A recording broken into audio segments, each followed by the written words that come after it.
second resource is a book by Ruth Haley Barton, and she's written several great books, so someone else might mention some of the others. But this particular book is Invitation to Silence and Solitude, and that has a subtitle of Encountering the Transforming Presence of God. And this is a book I've just discovered fairly recently, just in the last couple of years, but we had a sabbatical probably 18 months ago or so, and I knew of the book, I knew of the author because I've read some of her other work, which is just brilliant. And but Ruth Haley Barton leads something called the Transforming Center in the US, which is there for Christian leaders and pastors, and it's for their own spiritual formation and well-being. So she's someone who's journeying in this setting. This is her niche, really. And so I knew of the book. I thought I'm going to pick that up when I go on sabbatical and when I've got a bit of time to retreat and just get into that and see how that is. And it's brilliant. It's based, as a number of things we probably come across on well-being are in the life of Elijah. So it's very biblically based. And she's fairly vulnerable about her own journey and her own story and exploration of silence and solitude, from a place of just not really being able to do that to finding that to be a very life-giving, very necessary space for her own spiritual formation and well-being. So you get a bit of her story rooted in scripture, but she makes it really, really practical. So kind of you read a chapter and then she gives you something to do and a way to manage that space and yourself in that space. And then she also kind of, there's a little bit at the back, it's like how to spend a day in silence and solitude.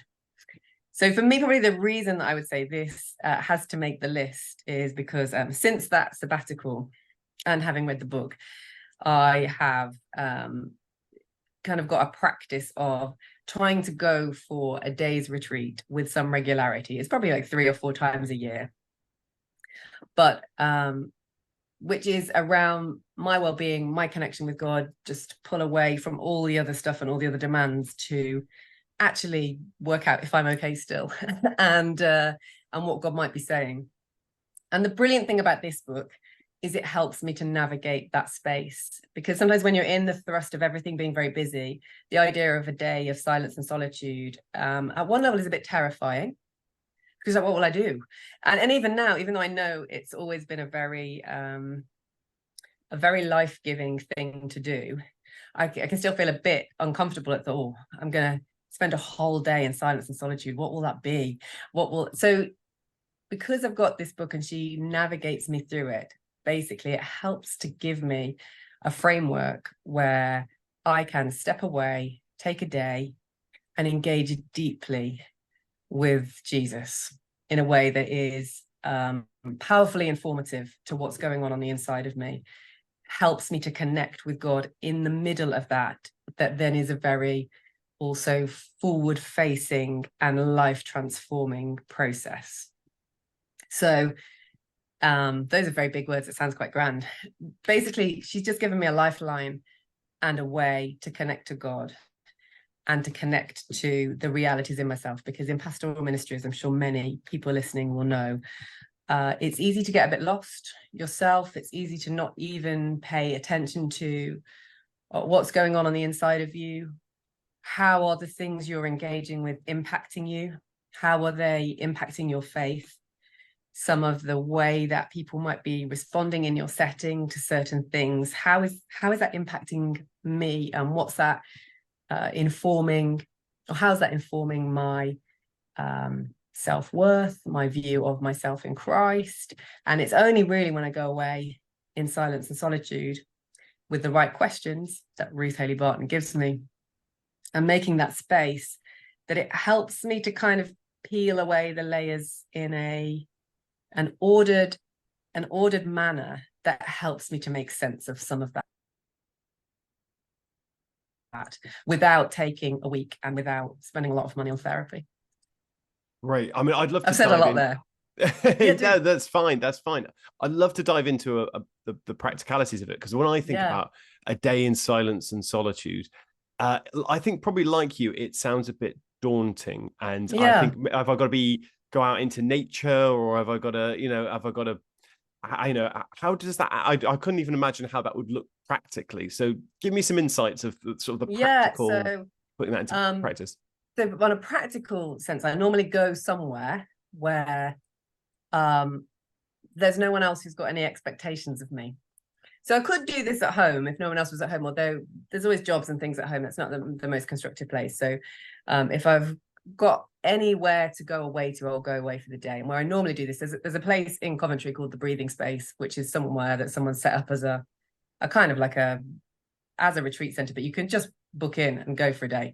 So I just turn up at their house. I've probably got a room to myself. It's just like it's like a lounge. And but they've got some garden, they've got some other rooms, depending if anyone else has booked any of the spaces. So that's like really practically, I've got a space to go to. I may go outdoors if the weather's nice, but I'll go somewhere where it's not reliant on that, because obviously I'm still in the UK and that's not always very helpful. And then really what she does is she takes you through some processes. So invites you to start with to just breathe, take notice, like, do you feel exhausted physically? Are you even going to be able to engage? And it's just wonderful. She's like, if you feel really, really tired, just do something to rest before you try and do anything else. So like often I end up showing up somewhere and then just lying down for a bit, having some more rest, or doing something physically very restful. And like she encourages you to do that for as long as you need to, until actually you're ready to engage with God, which is just so different to every other week and every other day. So that's kind of just even helpful. But then she takes you through a process of attending to like, what do I notice that's true about myself now? And she encourages you to consider that physically to start with. And so you consider your physical well-being, how your body is, if you're carrying tension, if you're attending to the things you need to. And actually, that's just really helpful to sit and take stock. It's actually, am I looking after myself properly? Am I eating properly? Have I done any exercise? Have all those kinds of things, not with somebody else, like checking in, like accountability, but just let me stop and reflect. How am I doing on that?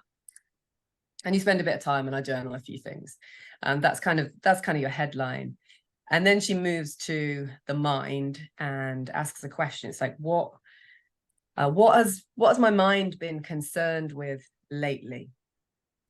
And so you just kind of identify, well, what are the things that are going around all the time? I may not even have realized, because they probably relate to some things that are going on in my world or family. But you just kind of stop and say, actually, these are some of the questions. And then encourages you to say, okay, and what's your mind doing with those? So what they're saying is, what are the thought processes? What's your mind doing with that? Are you generally feeling anxious about it? Are you generally feeling undermined because of it? And just actually stopping and taking stock of what impact the things that are going on around me are having on me. And the last time I went and did this was probably in July. Literally, as I sat down, there were 12 different things that were recurring concerns in my mind that some of them I